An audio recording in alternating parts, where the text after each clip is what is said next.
Unfortunately, the world that we live in, most people are getting busy dying. You look at people standing in line for prescriptions. You look at people in the hospitals. You look at people doing all of these things.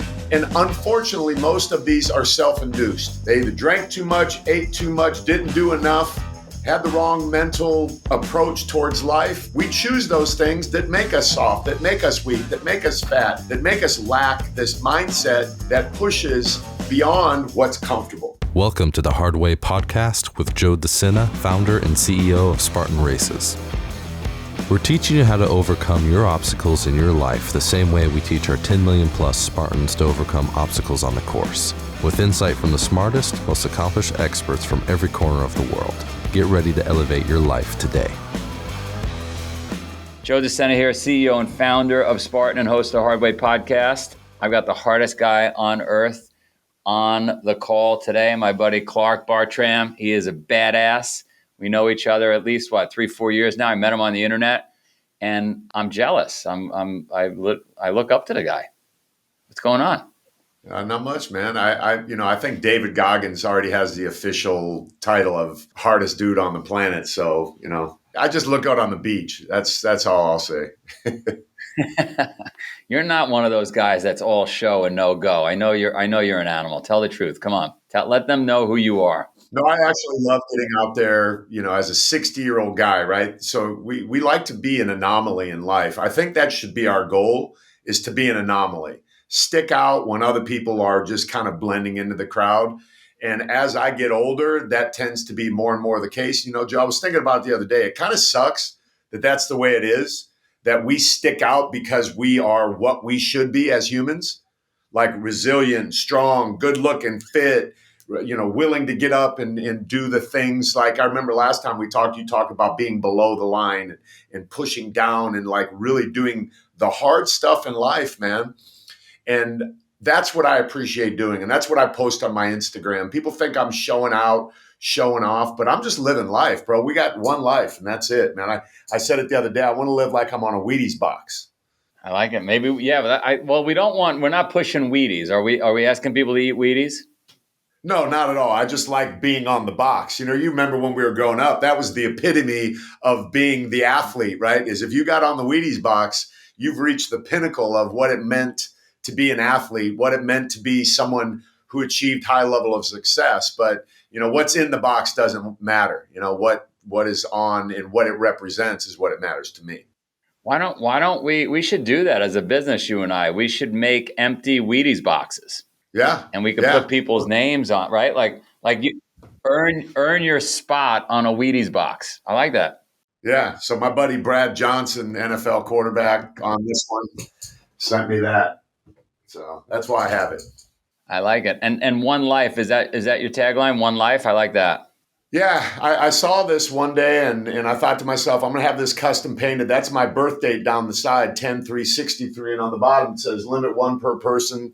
And then I took a line out of one of my favorite movies of all time, Shawshank Redemption, Get Busy Living. Because the rest of that line, if anyone's ever watched the movie, my wife makes fun of me. How many times are you going to watch that movie? The rest of the line is get busy living or get busy dying, right? So unfortunately, the world that we live in, most people are getting busy dying. You look at people standing in line for prescriptions. You look at people in the hospitals. You look at people doing all of these things. And unfortunately, most of these are self-induced.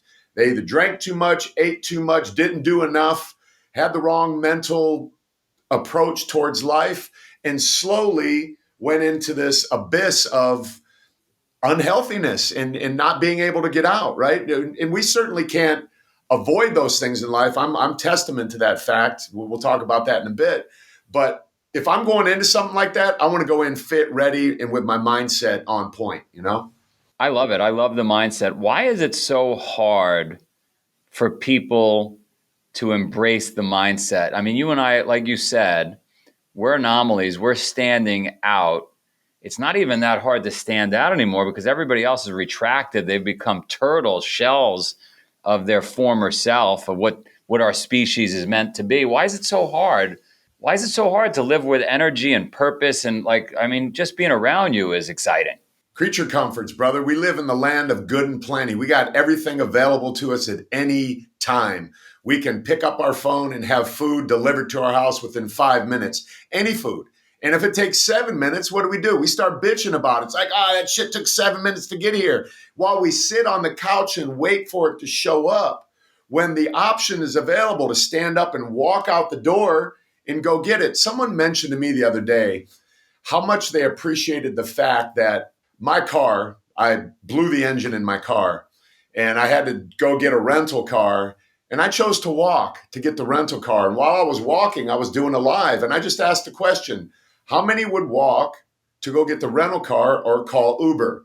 And the walk was 2 miles. And I was happy that a lot of people said that they would walk. I don't know how true that is, but it was like 80% to 20%. But it's that simple. We have these choices. It's like, we always hear everybody say elevator or stairs, right? Which one are we going to take? But the world we live in, because of all of these comforts, like elevators, we choose those things that make us soft, that make us weak, that make us fat, that make us lack this mindset that pushes beyond what's comfortable. It's even worse as you're saying it. It's even worse, right? I love the term these little micro decisions, but it's stairs. I'm sorry, it's escalator or elevator. It's not even stairs anymore. I've been to fitness conventions and everybody's doing everything but the stairs. I'm like, it's a fucking fitness convention. I like going up the stairs. I'll do this purposely at the airport.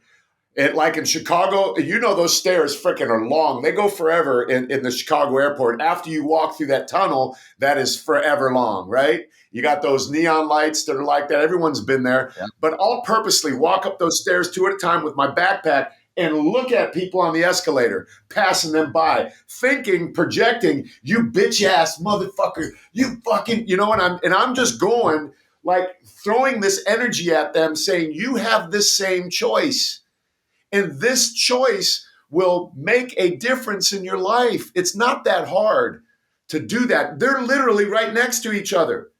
And you see these tunnels of people and they wait in line. They bottleneck at the bottom of the escalator when the stairs are there and available. And it's like, let's go. I wish I could pull people off and make them come around, man. I'm getting frustrated right now just thinking about it. It's even worse, Clark. We do a lot of business in Abu Dhabi. By the way, I'd love to have you out, and feel free to bring as many or as few from your tribe as you want on me. No entry. You got to get yourself there, but I'll cover the race fee in Abu Dhabi in the desert. It's pretty unbelievable. I mean, you're clearly a guy full of life, and so you would love it. The reason I bring it up is they're looking to try to jumpstart that region of the world around fitness and exercise and a little more Jack LaLanne and a little less, chubby sloth, right? That's what they're trying to do in that region of the world. And they brought me to one of their amazing religious temples. And it was less than 100 yards, Clark. And they wanted to put me in a golf cart and drive me under the ground. And I said, what are you doing? And I'm trying. But there was a line, like you said. This was 100 yards. There was a line of people waiting for golf carts. See, that's how simple, like we're talking about walking 100 yards. I was listening to Ed Milet the other day, and Ed Milet typically isn't an aggressive guy when you watch his podcast. He's pretty accepting of everybody, but he went on this whole tangent and diatribe about how walking shouldn't even be considered exercise.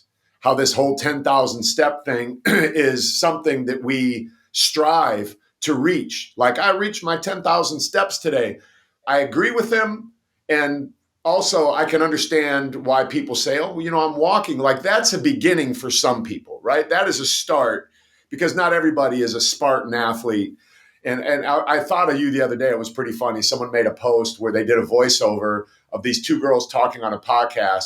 And they said, you could see that they voiced it over. Spartan racers love to be noticed. And the guy walks in with like 20 medals around his neck and he sits down on the desk and they all clank and he just kind of looks around, like, check me out, which it is a definite achievement, right? But for some people, walking that is truly a beginning of an exercise program, hearkening back to the comment about Jack. Jack was probably a good friend of yours as well. Jack and I spent a lot of time together. I feel very fortunate to have he was my mentor. And it's as simple as a jumping jack, a jump twist, shadow boxing, and that can start moving people in the right direction. So I realize there are people at different levels. So I don't want anyone to get their feelings hurt or anything like that. We get it. We understand. But being lazy is probably the norm in our country because of everything that we have to us. And that really is the problem. And I will never apologize for that.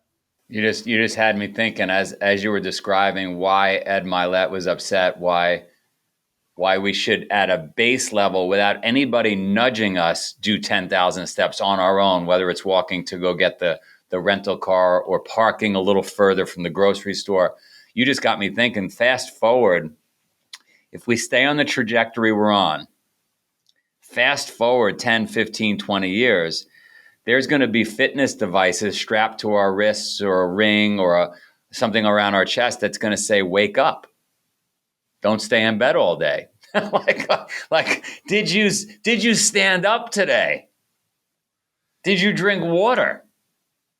Like that's how I'm not Debbie Downer, but our brains, from all these podcasts, I got the benefit of talking to all these psychologists and neuroscientists and surgeons, and our brains have these circuit breakers that are begging us to not do the work, not lean in, because it's dangerous.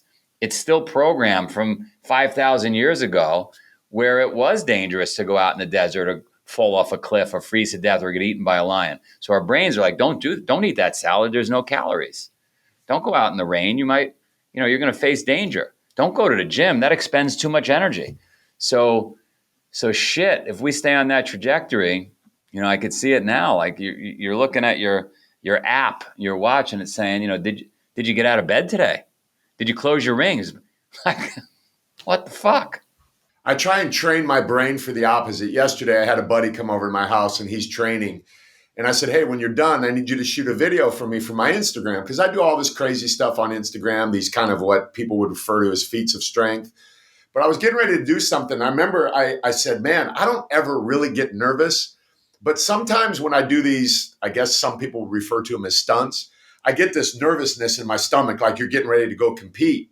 And I realized that the reason I get nervous is because there's a potential for harm.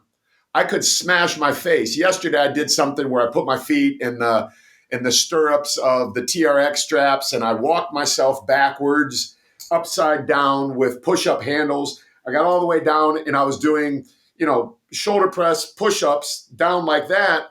And I did as many as I could do without thinking that I needed to walk myself back. So I got done and I'm, really struggling. And I'm like, oh shit, wait a minute. I got to go back now. I could really smash my face and this is how I make my money. So I made it back and my wife is standing there. My buddy's standing there and they're like, dude, what are you doing? What are you trying to prove? And I don't know if I'm trying to prove anything to anyone else as much as I'm trying to prove it to myself that I am capable of doing these things. I should never stop. Yeah, maybe I'm a little stupid at times, but I would rather run on that verge of being stupid than being sitting on the couch calling Uber Eats and waiting 5 minutes for my food to show up and complaining in 7 when it doesn't. I want to be that guy. And I love it when my kid is watching me. And I know that you're actively involved in your kids' lives, wrestlers and all that. I love the hell out of that, man. But being that example, when I'm on the beach with my son and I'm tossing the football and a group of college kids come up to me and my son's on the other side, right? And they run over to me and like, dude, how old are you? How much do you bench? What is your workout? And I'm in this circle of these kids asking me these questions while my son's on the other side watching his dad get questioned by all these kids, like, how can I be like you, guy? You're amazing. Because I realize, again, most likely their dad isn't like that, So that's what I do for. People misunderstand me sometimes on the internet and they don't get it. And I really don't give a shit. But, you know, for you, I like to, because you get it, like you do it as well. Yeah. Yeah. No, listen, there's a few people that are trying to inspire the world. This morning, I was shooting a piece of content and I thought, could you imagine, Clark, if you or I had to work for a company that was poisoning people? I mean, whether it's the 800 calorie drink at Starbucks that everybody's drinking every day, or working for Philip Morris and selling cigarettes, or you go down the list of shit that we're being sold. Like, there's a few of us that are the counter trend, that are trying to convince people to live a healthy life. So yeah, it stands out. To your point, it's an anomaly. Maybe it's a little strange. Maybe you would have hurt your face, but like, somebody's got to do it. Somebody's got to try to inspire some people to take the stairs instead of the elevator, to do the push-ups rather than stay in bed. Because because 99.9% of the world is selling each other shit that we don't need and we shouldn't be eating, consuming, wearing, etc. Yeah, and that goes back to the initial question of why are we like the way we are? Why are we a country that is supposed to be the most advanced technological company and or a country in the world, yet we're the most out of shape? Like we're killing ourselves with all of these things that make life so simple and so easy. And we shouldn't be hardwired to choose the easy thing because that's not how our ancestors were. You know, we hear these things about people saying our grandfathers had more testosterone than we do, right? And it's simple. They got up in the morning, they went to work, they ate 3 square meals, and they went to sleep. That was it. There was no phones, there was no excessive. We are on average of 3 screens a day. We have our computer, we have our phone, and we have our TV running in the background. This is causing our brain to go into overload, and that makes us tired. That gets us exhausted. Then we don't go to the gym. And no wonder we are the way we are. We just have too much shit available to us, man. Yeah. Again, I don't want to be Debbie Downer. I'm an optimist. You're an optimist for sure. But something's got to give. The pinnacle of what we're talking about was when I started to see on the cover of magazines or even in advertisements, folks that are out of shape, big, obese in many cases. Like, we're celebrating that? The fuck is that? Yeah, I remember there was a big backlash of anyone who spoke against that and said, look, this is not representative. Maybe that person is healthy. I'm not arguing against whether or not they go to their doctor and get a good checkup. That shouldn't be what we strive for. That look, I have a shirt that says, fuck your dad bod. And sometimes I'll forget when I'm wearing it and I'm walking down the street or wherever, and people will look at me and react with a facial expression. And I'm like, why are they looking at me that way? Right. And I realized that my shirt says something that's possibly offensive because the average guy that I'm walking around probably has the dad bod and probably thinks, who in the hell do you think you are? Well, I don't think I'm anyone but who I am, a guy who understands that I have one life and I am, you one per person, and I am here to get busy living. And I want to affect as many people as I can along the way because I have the privilege of having conversations with men.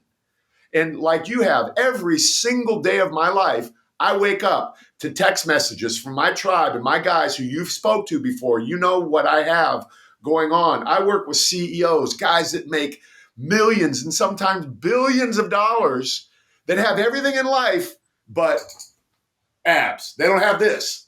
And they want this bad. And when I tell them the truth and I tell them what it takes to get that, I have the ability to do that in a way that they're going to accept it from me when I have that relationship and connection. So when I'm walking around with a shirt that says, fuck your dad bod, and I'm just running to an innocent bystander, I can get how he might go, who do you think you are? But when he finds out who I am and why I do it, he's like, oh, okay, I get it now.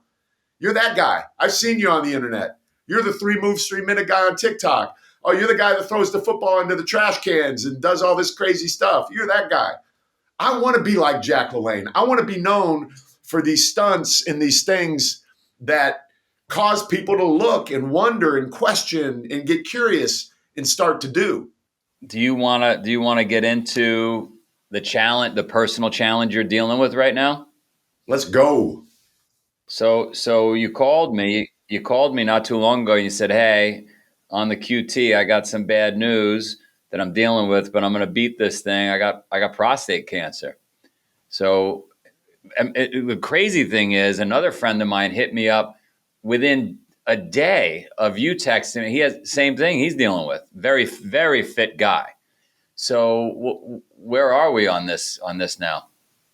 Yeah, so yesterday I was on the phone with a couple doctors. I've narrowed down the sort of treatment that I want to do. And I actually told this secretary of this doctor, she said, "When do you want to book?" I was like, "Never." Because when I looked at this guy and I started feeling his energy and looking at his ratings and all this sort of stuff, I realized I don't want this person touching me. So I know the type of treatment that I'm going to do with it. I've been doing my own thing for the last 9 months. So it was about 9 months ago that I was sitting on this computer in this office that I had a meeting with my urologist after seeing my PSA was elevated to 9.8, and then going in for the digital rectal exam where he said, "Well, I feel something in there. It's kind of weird, but I'm not worried." Then from there, you go in to get the biopsy. In the biopsy, they found some signs of cancer. And then I went from there to, the next step, which is a PSMA PET scan to see if it's spread throughout the body, which it hasn't. So I hired some pretty smart people in Scottsdale, a guy by the name of Dr. Tom Incledon, who came to me from our friend Joe Polish. So Joe Polish sent me to Tom Incledon, and he had me on all these different protocols. We did a deep dive on me, looked at everything in my body, all the bacteria, all the heavy metal exposure, parasites, all of these things that could potentially lead to this diagnosis. And I did a lot of different protocols, EWAT training and EMF and PEMF and all of these different protocols. So I've held it at bay for now. And now I'm going to go to the more standard of care route and get this thing handled for now, at least, and see what happens 3 to 5 years from now. I'm not getting it cut out. So here's the problem. I created a foundation called Check It Like a Man, because I documented my entire journey. Like everything else, I am being visible with this.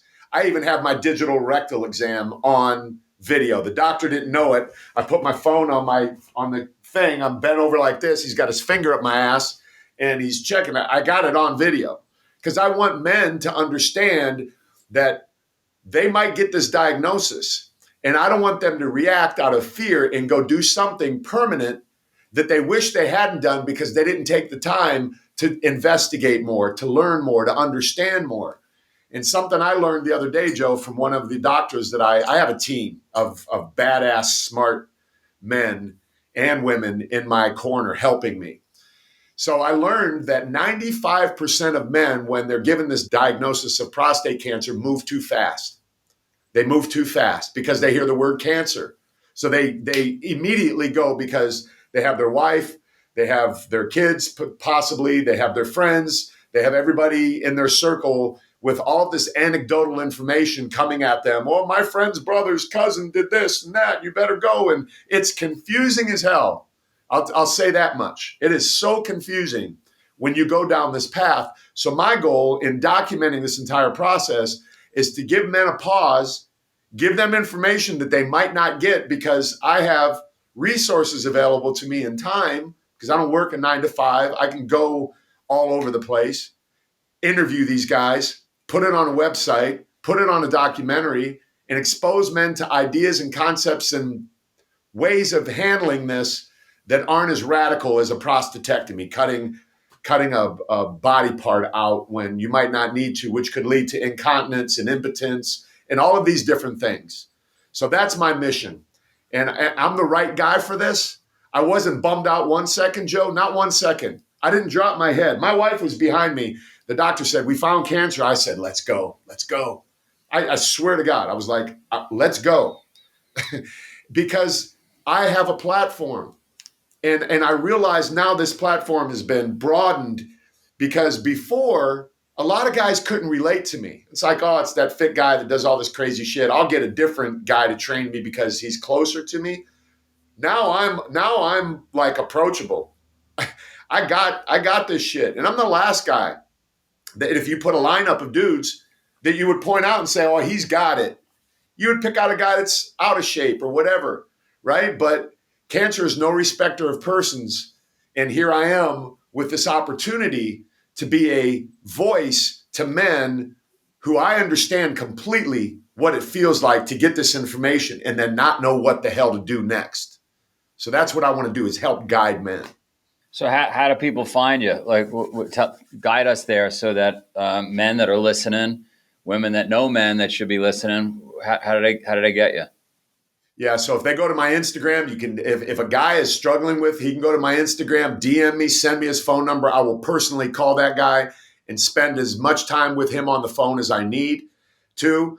So I have a website, checkititlikeaman.org, which shows what I'm doing. There's information on there. I'm writing blogs on it. And I'd be remiss if I didn't say that I have a nonprofit that I created called Check It Like a Man. It's a 501c3, completely tax deductible. And I'm raising money to get me out on the road to go speak and to create this documentary. And then I also just sent a guy, Joe, one of my guys in my CBX program, who went and got checked, but then he found out he had pancreatic cancer. So because I've been exposed to some doctors, they gave him 6 months to live. But I said, forget that. I'm going to get you in a clinical trial. So we flew him down to Miami with funds from Check It Like a Man and got him in a clinical trial. So now he has hope. His wife has hope. So this goes beyond prostate cancer, but that is the core of what I'm doing. So yeah, it's in, just Google me, Clark Bartram. I'm easy to find. And I'm telling you, if a man reaches out to me and says, Clark, I need help. I'm going to, I'm not charging him money to talk to him on the phone.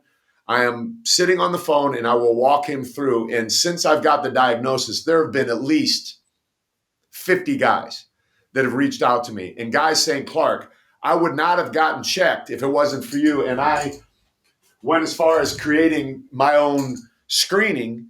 So right here, I've got a PSA screening. If you go to Clark Bartram Systems, it's on there. It's on Check It Like a Man. And basically, PSA is the 3-letter 5-minute lifesaver for men. If men get their PSA checked, like I did, I was checking for my testosterone levels because I like to get on the internet and brag about I'm natural, no TRT, no bullshit, and my testosterone levels are high. But my concierge doctor said, yeah, that's all great, Mr. Bragger, but your PSA is 9.8. You better get to your urologist. And it all came through a PSA. So that's a great start for every single man, is to check his PSA. If you don't do it through your doctor, listen, I'm talking to guys right now. Next time you're at your doctor, I don't care how old you are. I don't care what exposures you've had in life. Just say, hey, throw PSA on there. Well, we don't need to do PSA till you're 50. Tell your doctor, fuck you, do PSA right now. Just do it. It's nothing to add to your blood test. Nothing. So add that to it. It's better to understand where you're at and than not know. And forget all of these guidelines and all of this bullshit. Just throw it on there. It can't hurt. And that's why I have this, because this is sent to your house. You don't need to go to a doctor. You don't need to have insurance. None of that, man. Like, I'm seriously passionate about this, if you can't tell, because I'm in that place. Like, I've never been fat. I don't know what it's like to be fat, right? But now I know what it's like to have cancer. So, and here's something that no doctor will disagree with. If you get a diagnosis of cancer of any kind, male, female, or otherwise, get your ass in the gym. Start training. Start eating like a Mediterranean diet. Like, cut the sugar out. Cut the bullshit out. Start doing the things that you should have been doing, and it will help you even if you go get surgery. You need to be fit and ready to go. So this is where I come in, and this is the help that I can provide. And that's why I want guys to join my program. I love it. I love it. We're going to get you to one of the races. Where are you geographically located these days? I'm in San Diego. I'll go anywhere, Joe. I'll go anywhere and speak to anyone, anytime. You point me in the direction, brother, I'm there. Yeah, I think, listen, we got, 7, 10, 12,000 people at an event. We'll just wind you up and sit you, and you just shake everybody's hand and tell them what they got to do. So I love the message. Obviously love you. You're awesome. Everybody knows how to find you. I'll see you. We'll get organized. We'll go to an event together. We'll do it. Let's do it. I'm going to MCRD on the 22nd. Marine Corps. No, I'm sorry. I'm going to Miramar, and I'm speaking at Miramar Base. We're trying to create an initiative with the Marines where every guy in the Marine Corps after the age of 40 has to go in and get a PSA. Because what I found out, Joe, was that maybe exposure that I had while I was in the Marine Corps to jet fuel that could be linked to my cancer. So we need to understand that it's not just a genetic thing. It's more than likely a metabolic thing. And it's the world that we live in and the exposure that we have to different things that could potentially be the issue that we have. So minimizing those exposures and doing different things. But anyway, that's a whole nother thing. I know you got to go, brother. I appreciate you so much. Thank you for allowing me to be on your platform. Once again, people go to checkitlikeaman.org. If you want to donate money, please donate money. I need to get everywhere I can get. I'm the perfect guy for this. So I anything I can get, $1 or $1 million, I'm stoked. I love it. Sometimes God puts us exactly where we need to be. So that's what it sounds like happened to you. This is perfect. Yes, sir. You're going to be fine.